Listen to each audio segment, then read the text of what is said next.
effectiveness of the World Anti-Doping Agency. Live coverage here on C-SPAN 3. Bipartisan group of colleagues demanding answers as to why the World Anti-Doping Agency betrayed its mission and allowed 23 Chinese swimmers to get away with doping. Unfortunately, almost a year after the explosive New York Times report exposing the scandal, Wada has failed to provide answers. Instead, all that they have provided are threats, stonewalling, and intimidation. My message remains the same.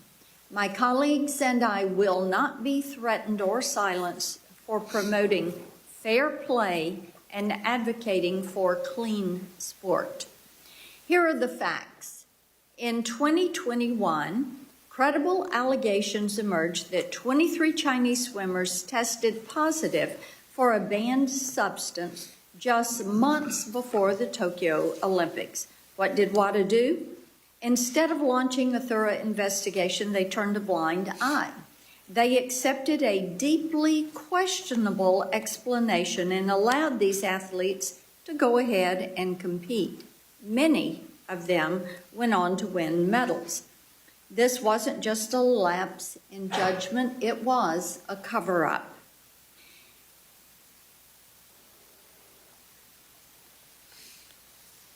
Just as disturbing is WADA's effort to use our own Olympic bids as leverage. In response to legitimate U.S. Senate concerns, WADA and the IOC threatened our country's bid to host the 2034 Winter Olympics in Salt Lake City. And now we have reports of secretive contract arrangements and backroom deals between WADA, the IOC, and parties connected to Salt Lake City's bill, all while WADA's own failures go unaddressed. This is nothing short of a scandal, and it actually strikes at the heart of the Olympic spirit. Fast forward to today, and the World Anti-Doping Agency refused to appear before this committee and answer our questions. Now, WADA's refusal to engage on this issue or work in good faith with the U.S. leads me to one question: what exactly are they hiding? Let me remind everyone, the U.S. is WADA's largest financial contributor. American taxpayers help fund this agency, and yet WADA has treated our concerns with disdain, and our athletes have been treated with disrespect. Their pattern of inconsistent enforcement doesn't stop with China. From Russia's long history of state-sponsored doping to weak penalties for other nations, WADA has sent a dangerous message. If you are an authoritarian regime with a willingness to bribe and cheat, the rules don't apply to you, and our door is open. As we look forward to the 2028 Summer Games in LA and the 34 Winter Games in Salt Lake City, the stakes could not be higher. These games must not be tainted by the same corruptions and cover-ups. American athletes who compete with integrity deserve to know that their competitors are held to the exact same high standards. We've heard from athletes who are tired of watching cheaters take the podium, tired of the mental and emotional strain, and tired of institutions who refuse to protect them. Their voices matter, and today we're listening. This hearing is about accountability. It is about ensuring that WADA no longer shields corrupt regimes from consequences. It is about making sure our athletes can compete fairly and safely on the world stage. WADA is not above the law, and this committee will not rest until the agency is reformed and held responsible for its failures. I now recognize the ranking member. Thank you, Chair Blackburn, for organizing today's hearing. This is our first hearing for the Subcommittee on Consumer Protection, Technology, and Data Privacy in the 119th Congress.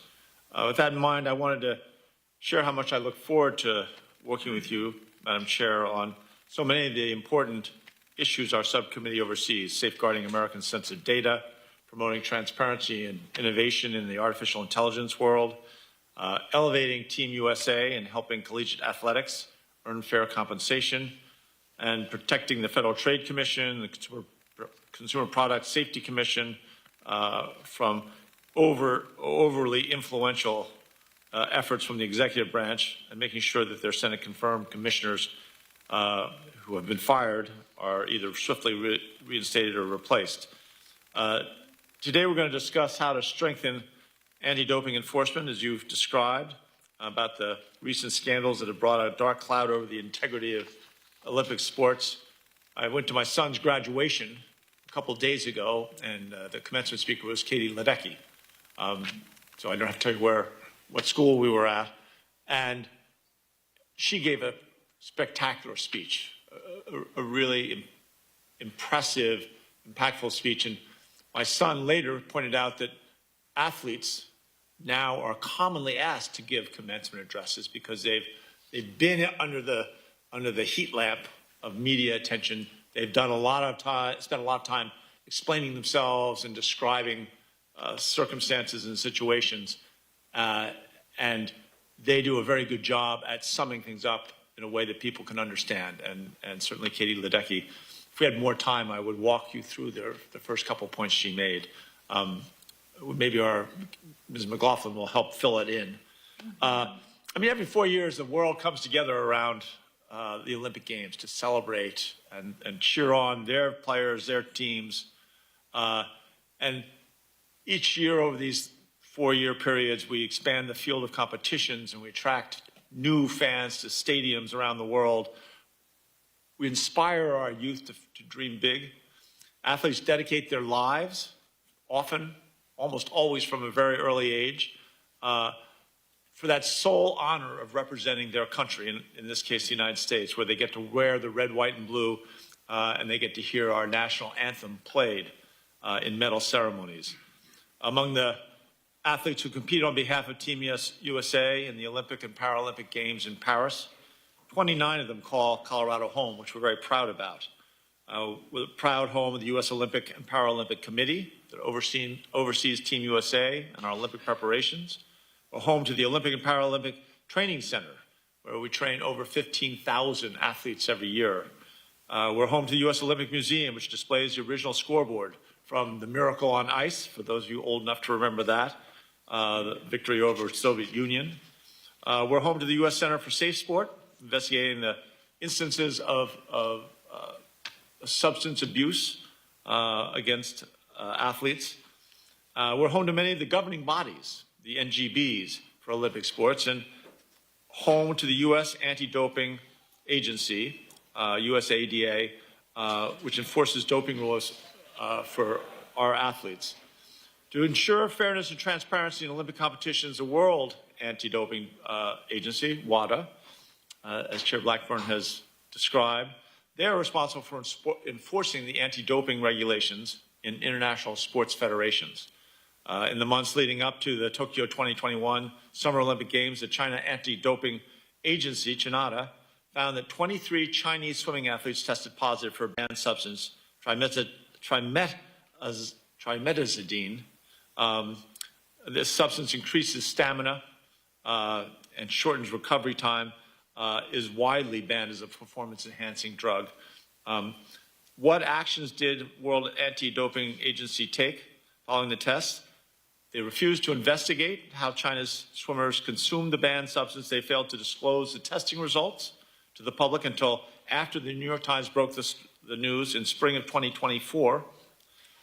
During the Tokyo Olympics, these same swimmers who tested positive won several medals, including 3 medals, and ironically defeated Katie Ledecky, one of the few times she's lost in a final.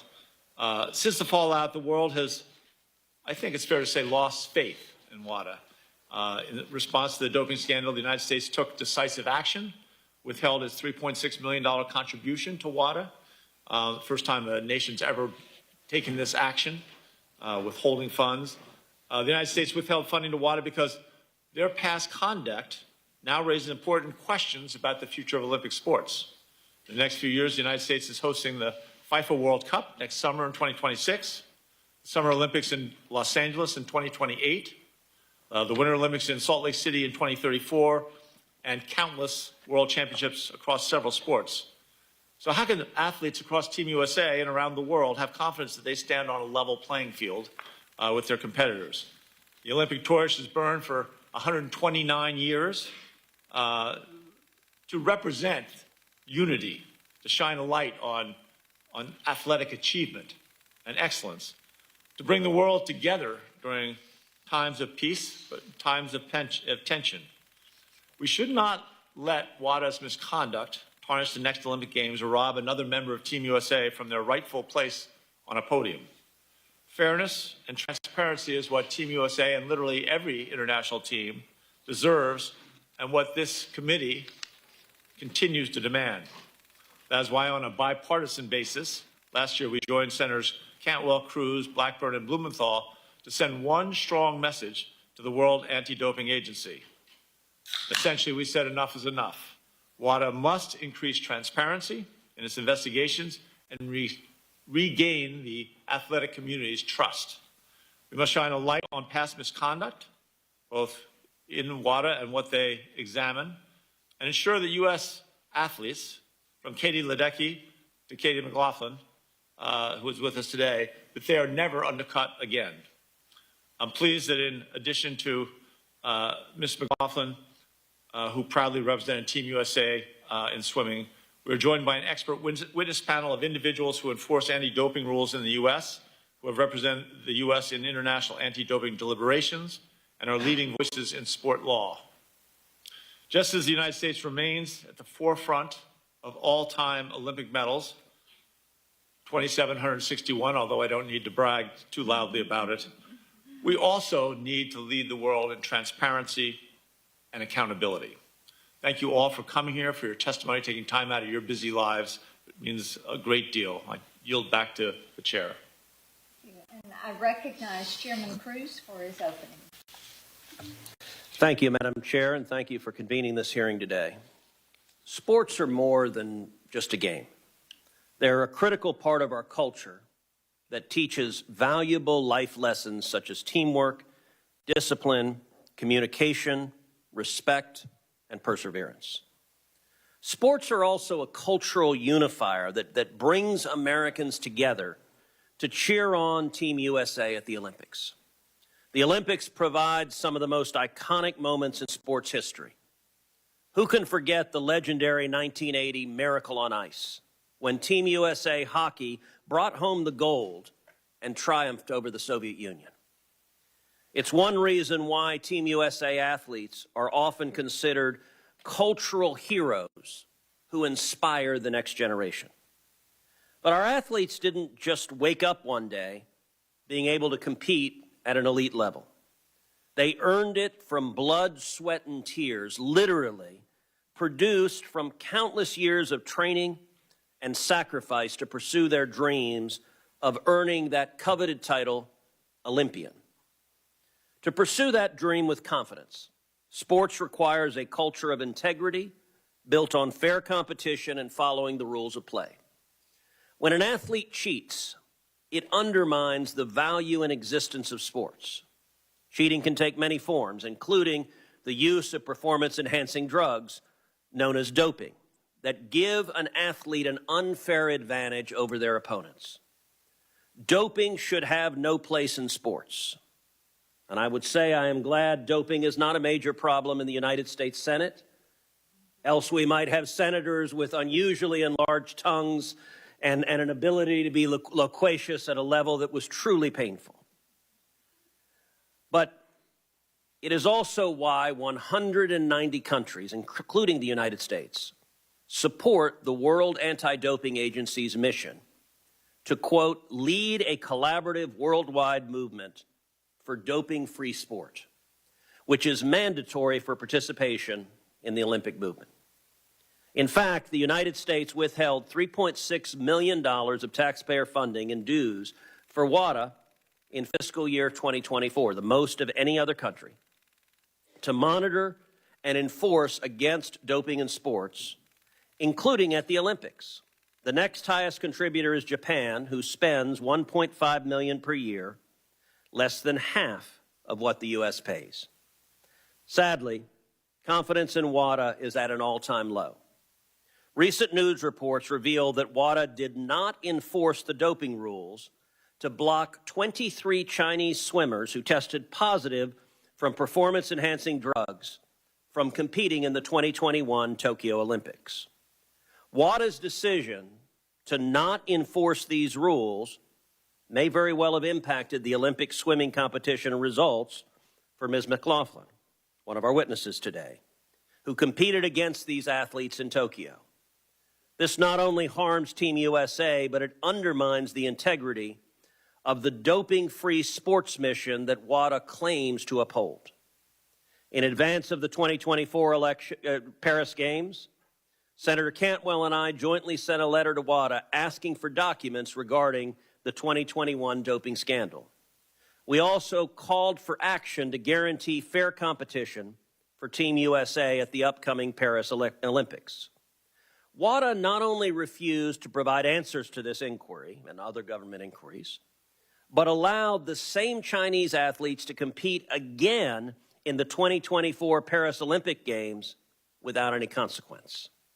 Shortly thereafter, the International Olympic Committee announced that Salt Lake City, Utah, would be the host city for the 2034 Winter Olympic Games. News reports indicated that the IOC, likely in cooperation with WADA, took an unprecedented move to demand that Utah officials sign a contract to recognize, quote, the supreme authority of the WADA in order to host the Olympic Games in Salt Lake City. It is shocking that WADA, whom we rely upon to ensure fair competition, not only refuses to be transparent and accountable, but appears to have made unfair demands of a United States city to stymie legitimate federal investigations into its role in the swimmer doping scandal.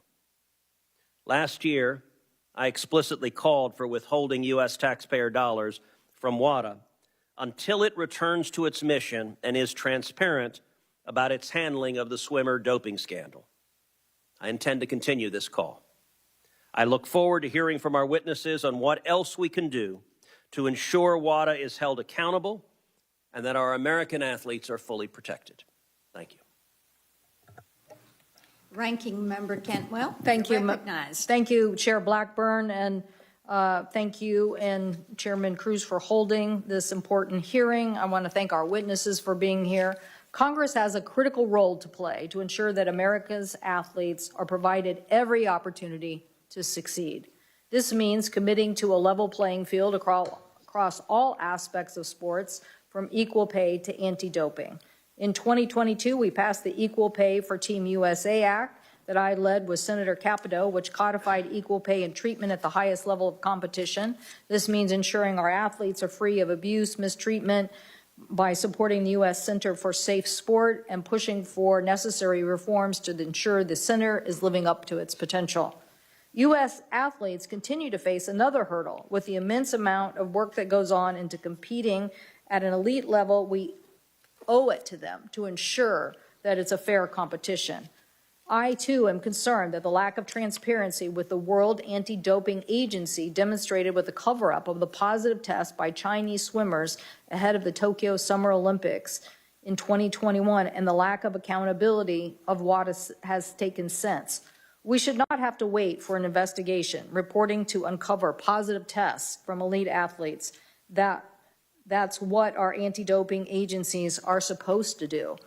But even in the wake of the press reports, WADA has failed to be transparent.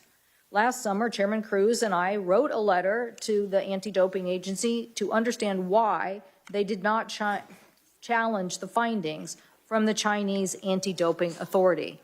We also want to assure that WADA takes additional measures to ensure that the Paris Olympic Games were fair and free from doping, and their response to that letter was inadequate. It is a refusal to participate in what is an important accountability. I am sure that today that we will hear from witnesses about this issue. I am sure Katie McLaughlin, who has competed and exceeded at the highest level of swimming, can speak to how much effort it takes to stay in compliance with anti-doping rules. I'm glad to see that we have Diane Kohler here today, whom I appointed to serve as the co-chair of the Commission on the U.S. Olympic and Paralympics, which was established by Congress in 2020. The Commission, in its 2024 report, found that the United States Anti-Doping Agency is the model of success in the Olympic movement, as over 3/4 of the athletes and coaches reported trusting them as an organization. This speaks to Mr. Teigart's success in leading that agency. So thank you to Professor Kohler and to the entire bipartisan commission for your work on this important subject. To ensure clean sports, USADA receives funding from the Office of National Drug Control Policy to invest in anti-doping research. It is because of this research that rigorous adherence to anti-doping rules that the U.S. is the leader in anti-doping. I am concerned that the Trump administration's severe cuts to scientific research and development could hinder this impressive work done by the U.S. in anti-doping research. I hope they'll reverse that. Cutting funding for sciences is the wrong message to the rest of the world and for us to maintain our U.S. leadership. I'm glad to see Dr. Gupta here. Thank you for being here, who served in the Biden administration and can speak to the importance of scientific development to ensure U.S. leadership in anti-doping. We have a responsibility to ensure our athletes are able to compete in the fullest extent of their abilities at the highest level. To do that, the competition must be fair. As we approach the 2026 World Cup and the 2028 Olympics, both hosted by the United States, we must ensure that the competition will be fair and free from doping. We also need to support the cities that are hosting these games, including Seattle, Kansas City, Houston, Los Angeles, and have the infrastructure in place for this experience to go well. That is why Senator Moran and I introduced legislation, the Transportation Assistance for Olympic and World Cup Cities Act, to provide the grants and other assistance to improve the regional transportation for those cities. I asked the chairman to put this on a bill at the next markup. So thank you again, Chair Blackburn, and to Ranking Member Hickenlooper for holding this important hearing. Thank the ranking member. I'd like to introduce our witnesses today. Mr. Travis Teigart, our first witness, who is the CEO for the U.S. Anti-Doping Agency, otherwise known as USADA. USADA manages the anti-doping program for all U.S. Olympic and Paralympic Committee recognized sport national governing bodies, their athletes and events. Dr. Rahul Gupta, our second witness, is president of GATC Health. From November of 21 to 25, Dr. Gupta was the director of the White House Office of National Drug Control Policy. He helped coordinate the U.S. anti-doping activities, including representing the U.S. at the World Anti-Doping Agency. Ms. Katie McLaughlin, a U.S. Olympian specializing in freestyle swimming events. She won a silver medal at the Tokyo 20 Olympic Games as a member of the U.S. Women's 4x200 freestyle relay. Katie is also a 3-time gold medalist at the World Championships and a 3-time NCAA champion. Ms. Dion Kohler, our final witness, is a professor of law and director of the Center for Sport and Law at the University of Baltimore School of Law. Her academic focus is Olympics and amateur sports law. Welcome to each of you. At this time, I recognize Mr. Teigart for your 5-minute statement. Thank you. 96. 96. That's the number of medals that were potentially impacted at the 2021 and 2024 Olympic Games. 96. This includes 18 American medals, 14 of which were potentially gold. These 96 medals were potentially impacted by China sweeping dozens of positive tests on their elite-level swimmers under the rug, while the global regulator, the World Anti-Doping Agency, otherwise known as Wada, did nothing about it. Madam Chairwoman, members of the committee, thank you for the opportunity to be here, discuss how we can protect the rights of American athletes and fairness in all Olympic and Paralympic competition. Unfortunately, we find ourselves once again at a crossroads for the soul of sport. Fairness and integrity are yet again under attack by the failures of the global anti-doping system. The urgency to act has never been greater, given that we right now are in the golden age of international sport in the United States. Major events, as we've already heard, like next summer's FIFA World Cup, the 2028 Summer Olympic and Paralympic Games, the 2034 Winter Games are all coming to the United States. It is our time. And we all know that a home field advantage is important, but it does not overcome a doped field advantage. And America will be robbed again if we don't act and get WADA straight. This moment isn't just about medals. It's about showcasing America's values and excellence. We're going to welcome the world and celebrate our commitment to fairness, to equal opportunity, and clean competition. Athletes like Katie you're going to hear from, and their powerful stories are our shining light. They're our North Star. This is why we are here pleading for help to allow athletes to have a level playing field and ensure America fulfills the promise of a fair mega decade of sport in the United States. This China scandal is happening on the heels of the Russia state-sponsored doping scheme. It is no wonder why the world's athletes are incensed once again. And Madam Chairwoman, how does WADA respond? Instead of acknowledging and fixing its failures, WADA has dug in to protect the Chinese and its backroom secret decision-making process. If WADA had any legitimate answers, they would be here. This is the third time they've been invited but declined to come to Congress. So what can be done? First, WADA must disclose the entire Chinese TMZ dossier. Justice for athletes demands it. Second, the time for blind trust in WADA is over. WADA must be audited by independent experts. Finally, Madam Chairwoman, members of the committee, WADA must be independent. One of the core principles of an effective anti-doping system is that it must be free from sports influence. You cannot have the fox guarding the henhouse. It is a concept that is as simple as it is effective. Unfortunately, WADA is not independent. WADA promised the U.S. it would make their president and vice president independent. They have betrayed that promise, and they did a classic bait and switch.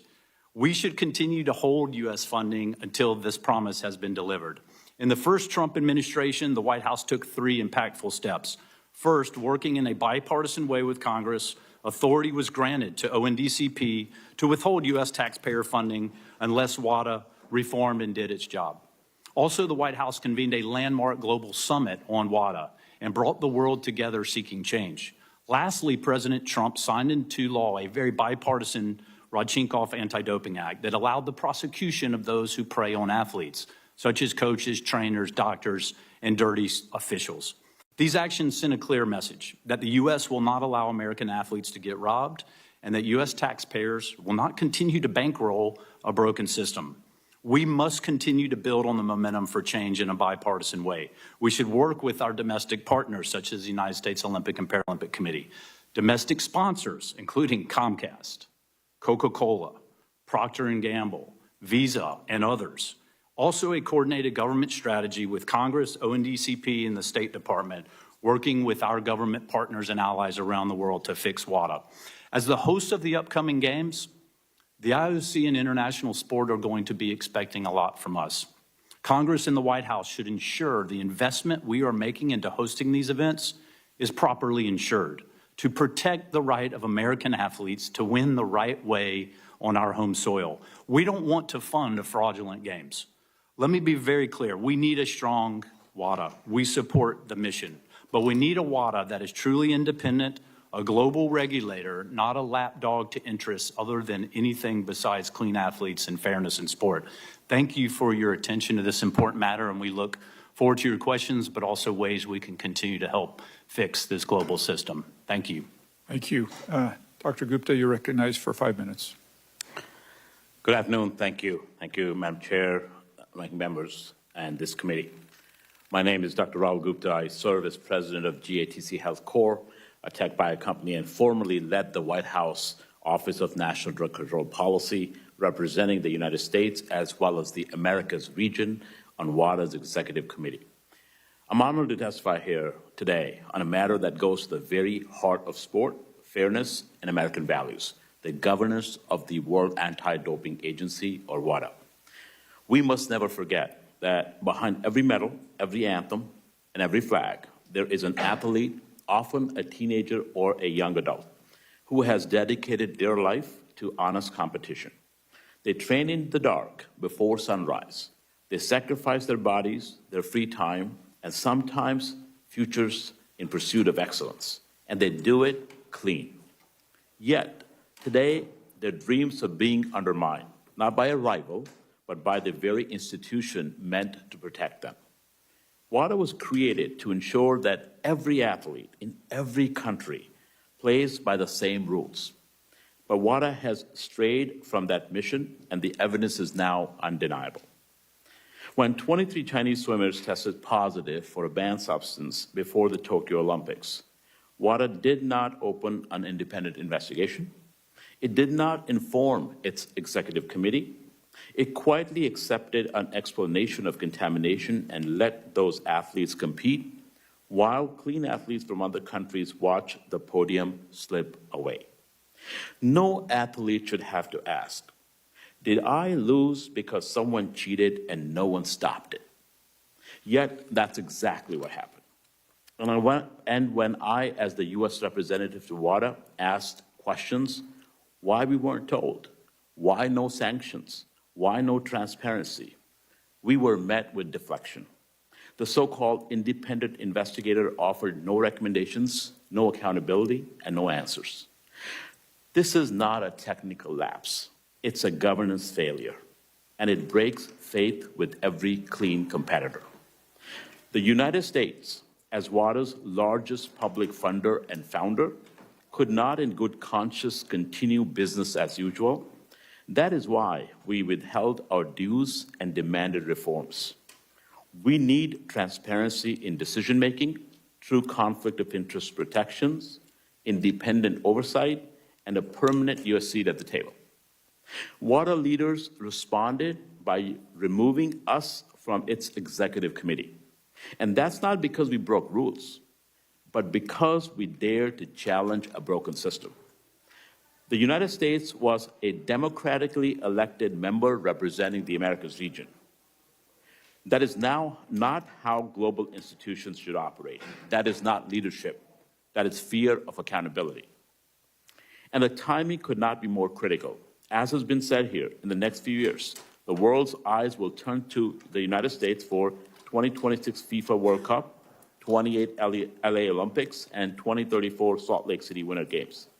If WADA's dysfunction goes unaddressed, we risk hosting events under a cloud of doubt and distrust. This is not about vengeance. It's about vigilance. It's about restoring fairness, not just for American athletes, but for every athlete from every country who dares to play by the rules. Congress now has a once-in-a-generation opportunity to act by passing legislation that ties U.S. funding to reform, by insisting that WADA includes athletes' voices and national accountability, and by making it clear that integrity is not negotiable. It is indeed the price of our support. Let me be very clear.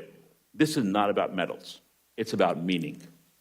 It's about telling every clean athlete, from the swimmer in Nebraska to gymnast in Georgia to the fencer in France, that we have your back. That doping will not win. That integrity still matters. And that United States will not just play on the field, we will lead off it. Thank you, and I look forward to your questions. Thank you, Doctor. Ms. McClellan, you have the floor for 5 minutes. Thank you for being here today. Good afternoon, Madam Chairwoman, Ranking Member, and members of the committee. Thank you guys so much for having me. My name is Katie McLaughlin. I'm an Olympic silver medalist, and I'm so honored to be here and share my story with such an accomplished group. When preparing this, I kept telling my mom and like anyone that would listen to me how unreal it felt, because I just feel like I'm like just a girl that had a big dream.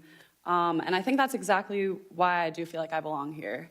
I'm just a girl who dreamed of swimming for Team USA, and now it matters so deeply to me that the next version of me and the next generation who has a dream of doing the same gets to compete on a level playing field. Like many swimmers, I grew up glued to the Olympics on TV. In 2008, I was like 11 years old, and I remember watching Natalie Coughlin, Michael Phelps, and all those Team USA relays just dominate. And I felt this overwhelming pride to be an American, and I knew I would do anything to be in their shoes one day. No matter how much time or work or sacrifice it would take to get there, I was gonna do it. And as one could imagine, being an elite athlete or Olympian takes a ton of hard work and sacrifice. We show up to the pool 10 times a week, 11 and a half months out of the year, and hope at the end of it all, we're tenths or hundredths of a second better than we were the year prior. We spend that much time training, looking for an edge or just something to set ourselves apart. And again, as a clean athlete, that was the only way and the only option to lead me to achieve my dreams. And it did. At 15, I made the national team for the first time and was entered into the anti-doping testing program, which meant I had to let officials know where I'd be 24/7 every day of the year. They could show up at my house or school or practice, anytime, anywhere for random drug testing. And they did. And over the next 10 years, I was tested more times than I could count. But I never once questioned it, because I believe that's what we all did. I believed in the system, I believed in fair play, and I never even considered that anyone might not feel the same. To me, competing clean wasn't just a rule, it was a responsibility. I was representing my country, my teammates, my family, and when I stood on the blocks, I wanted to know that I earned that place honestly. When my relay team swam under the world record time in Tokyo, we asked to be tested, even though we hadn't won gold. We wanted it documented that we were proud to race clean. That's how much we believed in the principle. So when I learned later that some competitors may not have had that same lead up, that the rules didn't apply to these athletes, it broke my heart and my teammates' hearts. Because, Madam Chairwoman, clean athletes carry the weight of sacrifice and discipline and transparency. And when that's not honored, it undermines the whole point of what we're fighting for. What's particularly disheartening as well is to learn that the powers that be, Wada, who's supposed to be the one holding everyone to the same standard, is not holding everyone accountable. It's really hard to understand how the fundamentals of sport and pride for hard work and pride for representing one's country has been tainted by these actions. In 2016, I was hoping to make my first Olympic team, and 5 months before our trials, I fractured a vertebrae in my neck. And I tried to come back in time, and I didn't make the team. And it was devastating, but it lit a fire in me, and I knew I'd be back. And I was. In 2021, I finally made the Olympic team and won a silver medal in the 4x200 relay, and it was an absolute dream. My teammates and I left everything in the pool. We believed in doing it the right way, and we were so proud of our hard work that earned that medal for the USA. In 2016, that personal heartbreak was out of my control, a complete accident that inspired me to be back. But in 2021, when learning about the scandal about the Chinese swimmers and how that could have been prevented had the correct rules been applied, that one had a different sting. And at the end of the day, we can only control ourselves, and that has given me peace as I've stepped away from the sport, knowing I gave it everything, and that my family, coaches, and supporters sacrificed so much to help me chase my dreams. But what about the next young athlete who steps up on the blocks and doesn't have a shot at fairness? Young athletes get one chance to achieve their dream, and they can't on an uneven playing field. And that's what drives me to speak up today.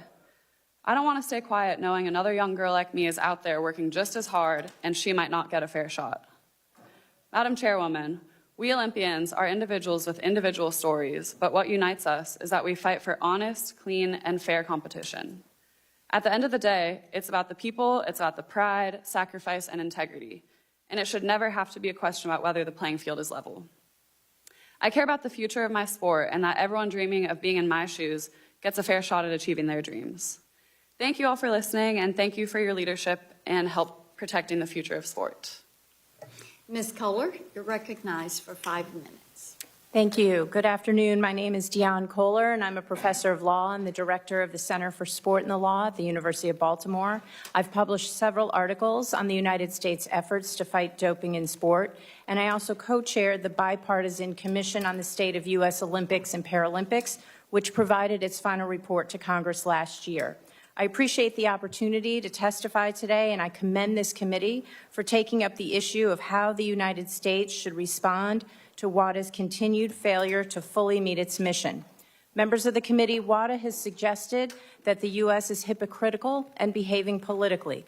Yet the U.S. has for decades been a leader in tackling some of the most important, challenging issues affecting elite sport and has never shied away from taking action, even when the target is the United States. From confronting the issue of sexual abuse of athletes to the Equal Pay for Team USA Act and more, the United States and this committee have repeatedly stepped up to protect athletes and the integrity of sport.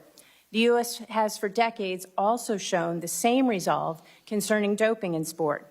Countries like Russia and China have long used doped athletes to win in international competition, and the U.S. certainly has had its own issues. Before USADA was formed, our drug testing program was administered by the entities charged with selecting athletes for international competition. This obvious conflict of interest prevented the U.S. from administering a credible drug testing and sanctioning program. In the late 1990s, however, the U.S. government took strong steps to ensure that rather than ever being perceived as cheaters, we would be leaders in the fight against doping in sport. We led international efforts to establish WADA and implement the World Anti-Doping Code, and in 2008, we adopted the International Convention Against Doping in Sport. It is useful to review the principles underlying the convention, which include the belief that doping has serious consequences for athlete health, the principle of fair play, and the future of sport, the obligation that the international community cooperate toward the elimination of doping in sport, that public authorities and sport organizations have responsibilities to prevent and combat doping in sport, and that these authorities and organizations must ensure the highest degree of independence and transparency. The United States has more than lived up to these obligations. Congress designated USADA as the official anti-doping agency for the U.S. and provided the majority of USADA's funding. This has been taxpayer money that is well spent. In my role as co-chair of the Commission on the State of U.S. Olympics and Paralympics, I saw firsthand how USADA has performed. Although our commission was not charged by Congress to review USADA's operations, our research, surveys, and interviews repeatedly turned up evidence that USADA is a trusted, respected organization that is fulfilling its mission. USADA operates the way a national anti-doping organization should, and indeed the way any domestic or international sporting organization should. Unfortunately, I cannot today say the same about WADA. The way WADA handled the Russian and Chinese doping cases and others have made clear that it is not enough to hope that individual WADA leaders do the right thing. WADA's structure must be such that it can and will always do the right thing. This is not a partisan issue.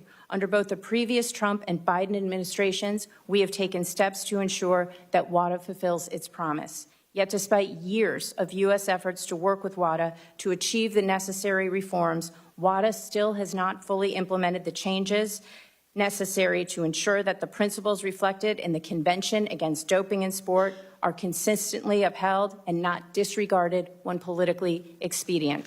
This is not surprising, as WADA remains far too tethered to the International Olympic Committee and international sport powers and does not operate with the independence and an ethic of transparency that are necessary to meet its mission. Continuing to fund WADA under these circumstances risks endorsing the status quo, and it also sends a message to American athletes and the American public that clean sport and fair competition are no longer a priority. In conclusion, in 2008, I wrote a law journal article that questioned whether the fight for clean sport could survive in the long term. I stated that the fight against doping may not continue with as much force as in the early years of WADA if the international community does not follow through and, quote, suspicions of athlete doping from countries such as China and Russia persist. Members of the committee, we are at that point. If the commitment to clean, fair sport is to endure, the United States must take a lead role to ensure that WADA fulfills its mission. Thank you for the opportunity to contribute to this important discussion, and I welcome your questions. We thank all of our witnesses for their testimonies and each of you for your commitment to this cause. I do have a short video. There are other athletes in the video that wanted to be present with us today and are unable to do so. So if the clerk will play the video.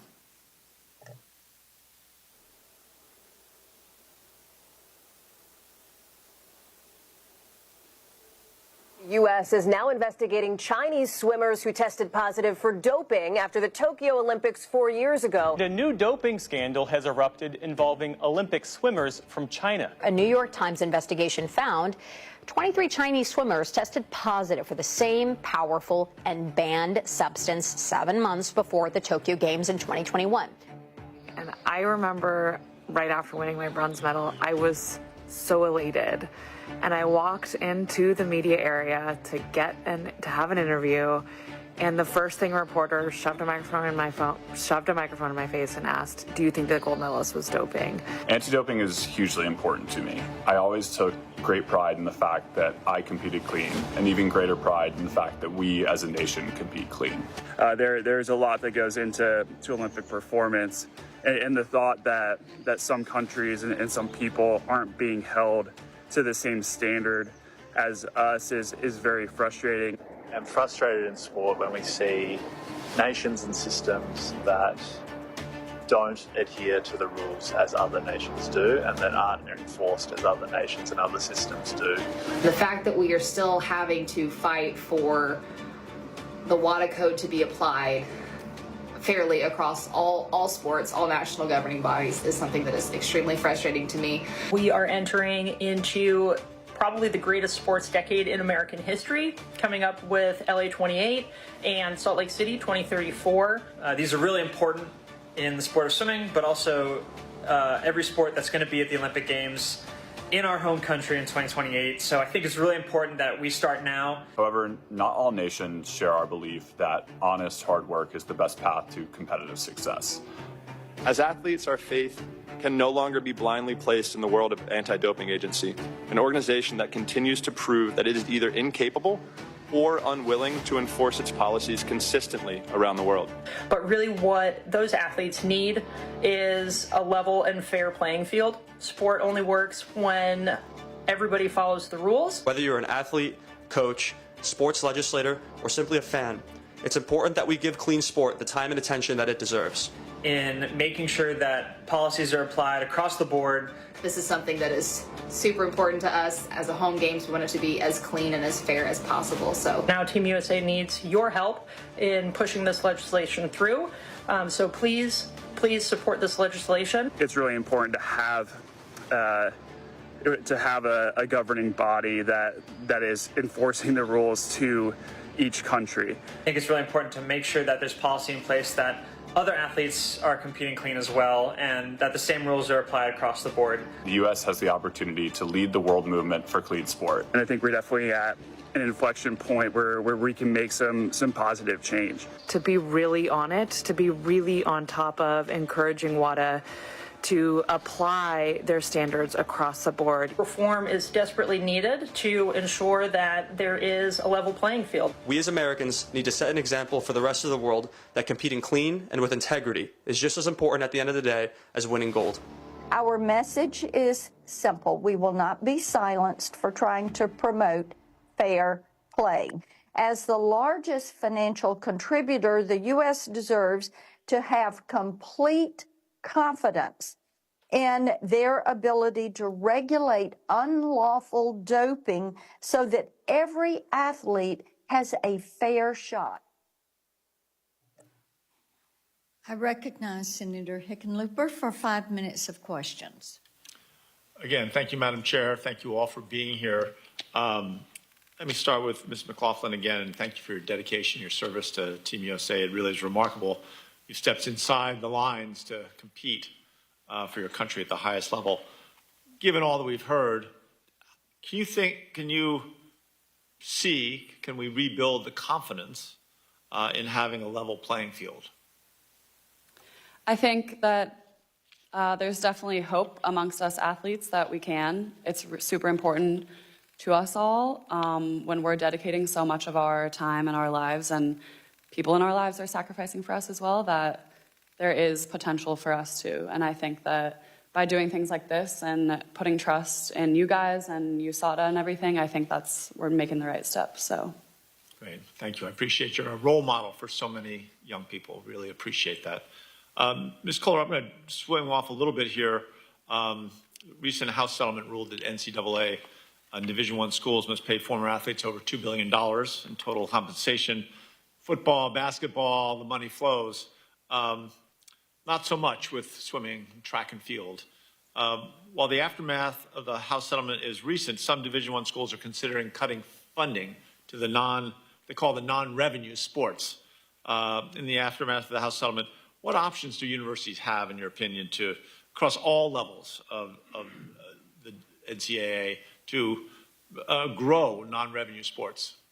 Well, I think there are lots of options, Senator, and thank you for that question. I think the House settlement does not need to be the death knell for Olympic and Paralympic movement sports at our colleges and universities. I think there's much more to say about this. Every school is in a different position. We know that there are different levels of athletic programs, but I think the solutions are there, and I think the idea that we have to cut Olympic and Paralympic movement programs is wrong. I think there's a lot that can be done, and I'd be very happy to follow up with you in the questions for the record to provide you with a lot of specific ideas that have been out there. Great, we'll pursue that. And Ms. McLaughlin, again, you obviously have a vested interest in this, and you've lived it firsthand. How important is it, in your opinion, to maintaining all the Olympic sports and making sure that swimming and diving, how important is that to the future competitiveness of Team USA? Yeah, totally. I loved my time swimming in the NCAA. It was some of my most fond memories as an athlete, and I think it gives so many young swimmers and athletes something to dream of and look forward to. And yeah, I think it was an amazing experience. So thank you. Good. I'm glad to hear that.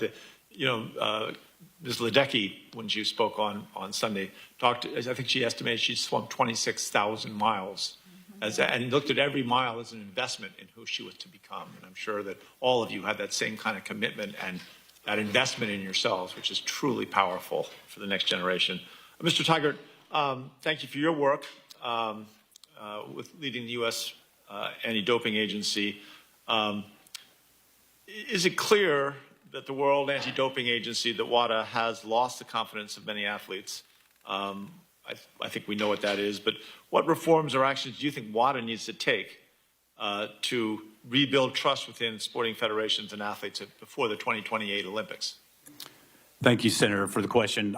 Listen, we hear from athletes every day, and you heard from the video, not just based here in the United States, who are frustrated, who are upset, who realize the global regulator doesn't actually have their back, in fact. And so I think the confidence has been undermined, and it's coming on the heels of the Russia state-sponsored doping.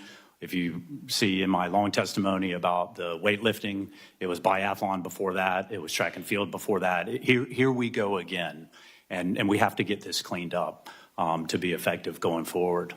And transparency, obviously transparency and accountability. I think the silver bullet on reform, to answer the second question, is independence.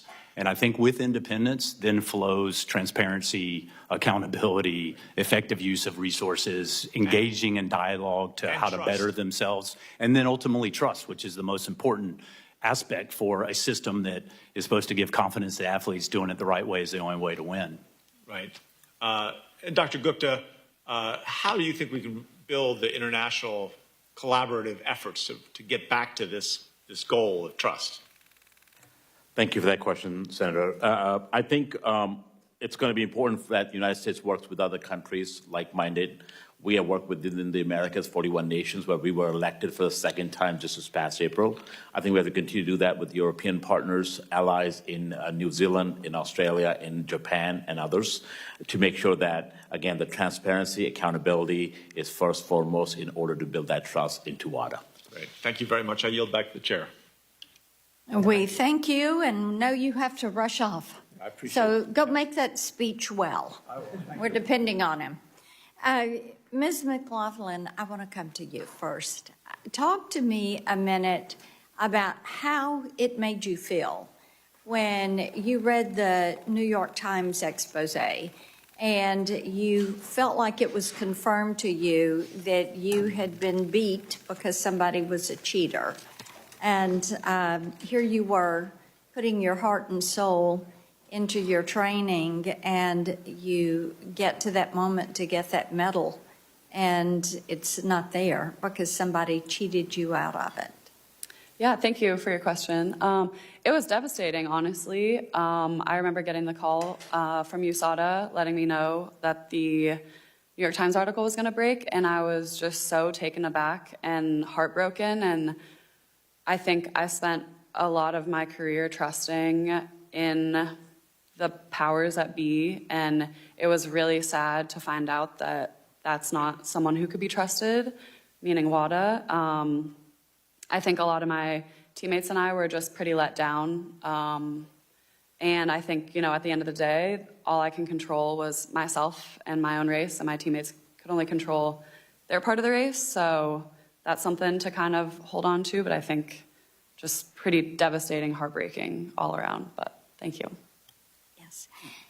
Mr. Tygart, as we've mentioned before, as soon as the allegations came to light, I got a letter out to WADA demanding to know why they felt like they could ignore this doping, and their answer back to me was insufficient. And of course, they blame everyone but themselves, which is not a surprise to us. And they even said that there was no basis to challenge that contamination and that the source was TMZ. And so there you go. We find out, of course, that they have lied about this, and I know you've reviewed their response. I want you to just talk for a minute about why it is completely implausible that the Chinese swimmers were unwittingly contaminated. Thank you for the question, Senator Blackburn, and for your efforts, including the introduction of the Restore Confidence WADA Act that's before this subcommittee. Listen, I think we have attempted to get answers just as you all have to what really happened. We have seen what they've produced, which is very little. They appointed a very limited review of their own actions. And you don't have to take it from me. You can take it from what he determined. And he determined that they did not prove contamination and that it was just as plausible to be intentional use.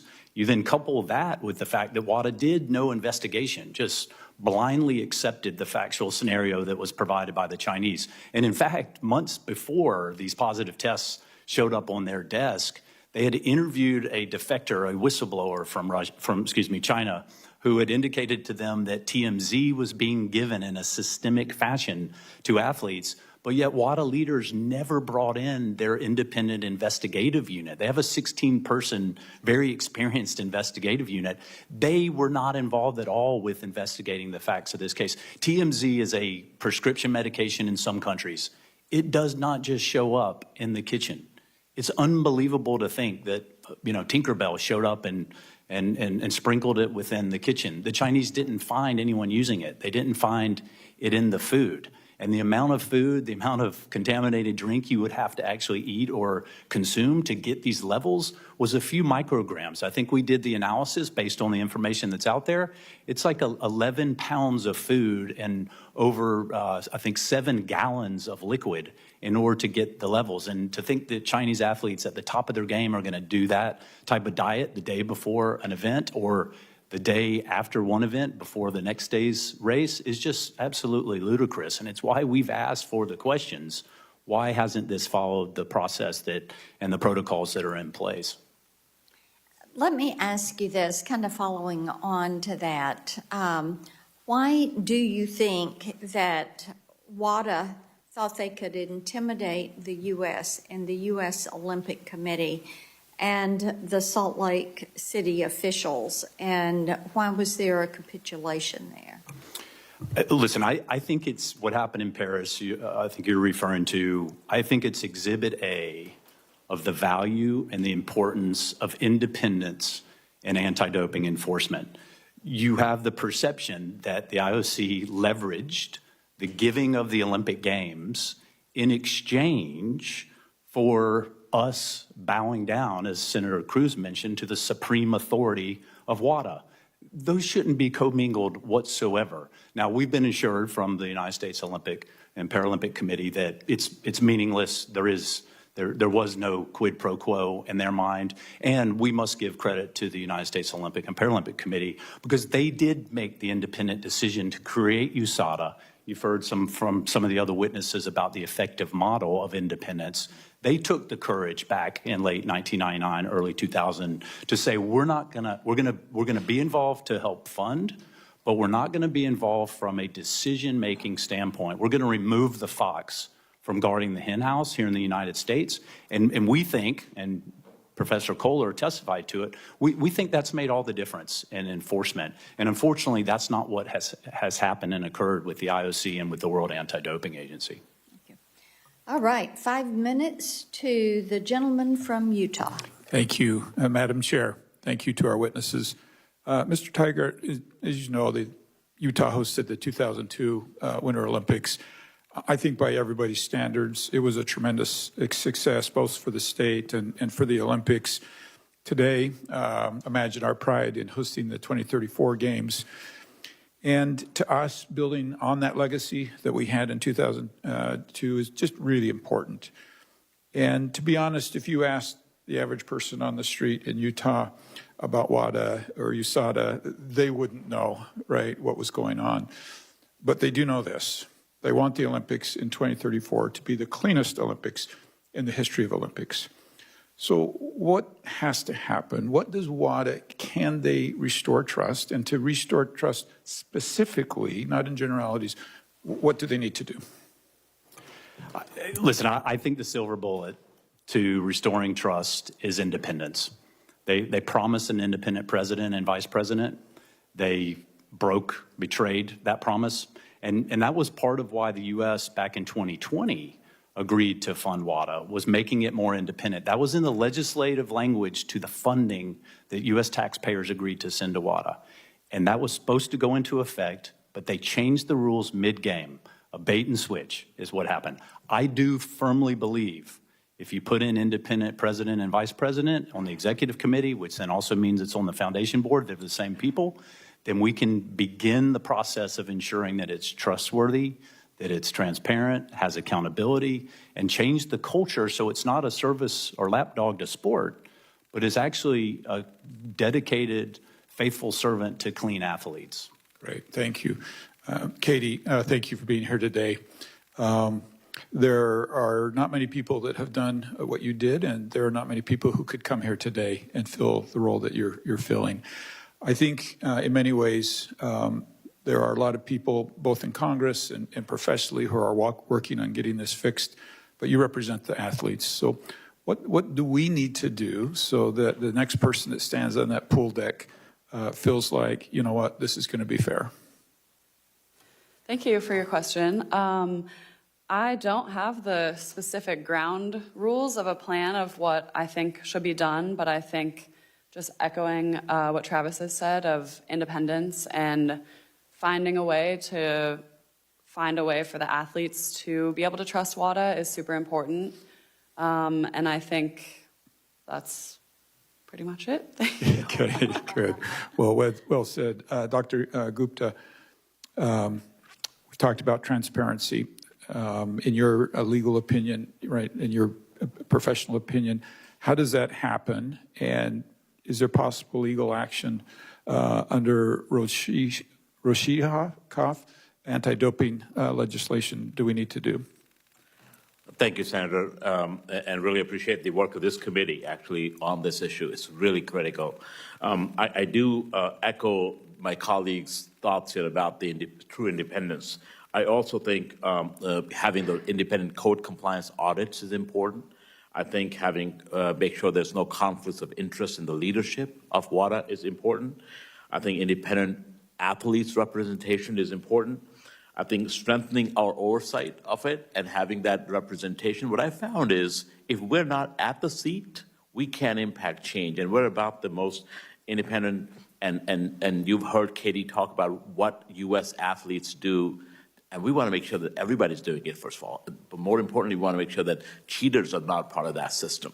And then, of course, engaging our corporate stakeholders and leveraging much more diplomatic channels. I think all of those things, we cannot give up our authority under the Rodchenkov Act to go after the entourage of bad actors. And that's where the supreme authority language kind of doesn't work for the United States when these games are coming to U.S., and we are so proud of those as well. Let me ask this. Athletes are going to get more and more innovative at cheating. What resources do we need to bring to the table to deal with that? I think we do. Congress has to think about more resources in terms of supporting USADA's work, because I do think that more R&D and more work will be required in the future, because we have a decade, a golden decade in the United States where we will have so much more sports, but also ensuring that, I withheld the funding because we weren't getting results. So we have to be more accountable ourselves, as well as expect accountability out of Wada. Good.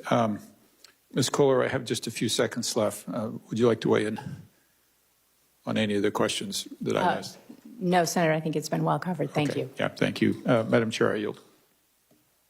Thank you. I've got a couple of more questions. You all have been generous with your time, and we do appreciate it so much, because we do want to get this legislation across the line and get something on the books and be able to hold WADA to account. And we know WADA and their allies are going to fight this. As I said earlier, they've refused to come to the committee. They have refused to provide an explanation. I'm certain part of that is they don't want to be under oath and have to admit what is done. But Dr. Gupta, you've been somebody who made the decision to withhold those funds, and that was an impactful decision. And I want you to talk for the record for just a minute about why it is so important that Congress pass this legislation, give the ONDCP the permanent authority to oversee these funds, and then why it was important to withhold those funds. Thank you, Madam Chairwoman. Congress passed the authority, and the first Trump administration gave us the authority to withhold. We exercised that for the right reasons. I think it's really important in legislation to ensure that ONDCP has that oversight authority to work in conjunction closely with USADA as well as the U.S. Olympic and Paralympic committees to ensure that American athletes are getting a level playing field, and only once that is done is we pay our dues. Of course, WADA isn't a favor of conditional dues payment, because the argument is, well, every country will do that, but not every country is paying $3.6 million, and that's matched by IOC, which is over $7 million. So it's a large amount. I do think we have to have both the ability to withhold funds, but also appropriate representation on the governing bodies of WADA, so we can hold folks accountable, as well as address the bureaucratic aspects. Sometimes, as we saw with this scandal, that often becomes the reason for delaying or deferring or deflecting really incompetence and malfeasance. Thank you. Mr. Tiger, I want to ask you about, I think it's Yannick Sinner and that case. And of course, that had to do with the International Tennis Integrity Agency, and they determined that there was a positive test for a banned steroid. And then they decided that Sinner bore no fault or negligence for the positive test. And then WADA, about a month later, announced that it would appeal that decision. And so you've got the athlete and WADA entering into a resolution that resulted in a 3-month ban. But it seems that WADA approached that very differently from how they approached the Chinese swimmers case. And I don't know if you have insight into why you think they would have approached these cases so differently. It's impossible based on what we've seen to give even speculation of why they were approached so differently and what was so distressing and why you hear some of the world's top tennis players so outspoken about the unfairness now that they perceive in tennis was because how Wada treated this center case where they appealed it, rattled the sabers that it should be a 1 to 2 year suspension, and then on the eve of the hearing cut a deal with a very rarely used provision, and in their explanation attempted to say there were 67 other cases where they treated it similarly. We've went out and tried to find those cases, and they're nowhere to be found. And so it raises once again this idea that WADA is unilaterally making decisions not in line with the transparency, the disclosure rules, which are absolutely mandatory. And I neglected to say it earlier, but make no mistake on the Chinese cases, even if there was contamination, Madam Chairwoman, they still had to announce those cases. They still had to disqualify those athletes. So there is no justifiable reason these basic rules of transparency, even if it was contamination, which of course we don't believe that it was, and Cartier decided it wasn't necessarily proven, they still had to disclose them. I want to ask you about something in your testimony. You said China has paid an extra $1.8 million. That's much more than their required dues, and they've done that since 2018, correct? Yes, ma'am. And in 22, the Chinese earmarked $500,000 specifically for investigations in intelligence. And WADA turned a blind eye to every bit of this and allowed the Chinese swimmers to go ahead and come in. So do you believe there was a quid pro quo? It's impossible to answer. However, what is clear is the perceived, at best case for WADA, the perceived conflict of, on the one hand, accepting, in addition to what you just mentioned, they have a private sponsorship with Atna, the biggest Chinese, it's the Nike of China that also sponsors the Chinese swim team and the Chinese Olympic team. So they're getting extra gifts from China on the one hand, including the $500,000 you mentioned for specifically for investigation effort. And then on the other hand, they don't apply the rules, even if you believed it was contamination to China, and don't even investigate the facts that came across their desk. So at a minimum, the perception of that is what's destroying the credibility in this system. Well, indeed it has. And I want to thank each of you for being here today and for your testimony and for your patience as we were running back and forth to the Capitol for votes.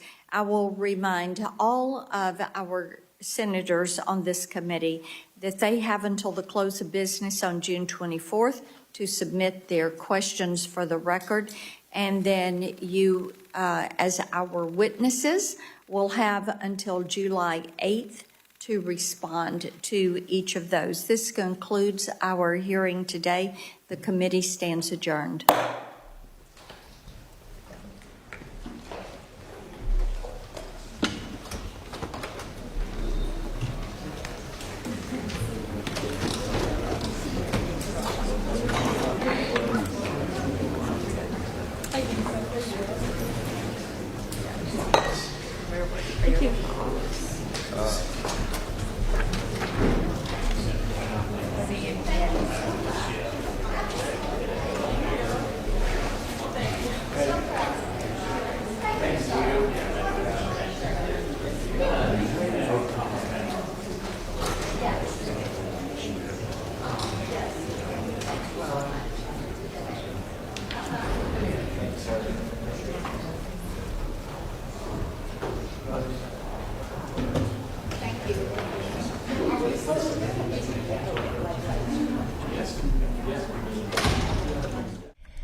On Wednesday, Defense Secretary Pete Hegseth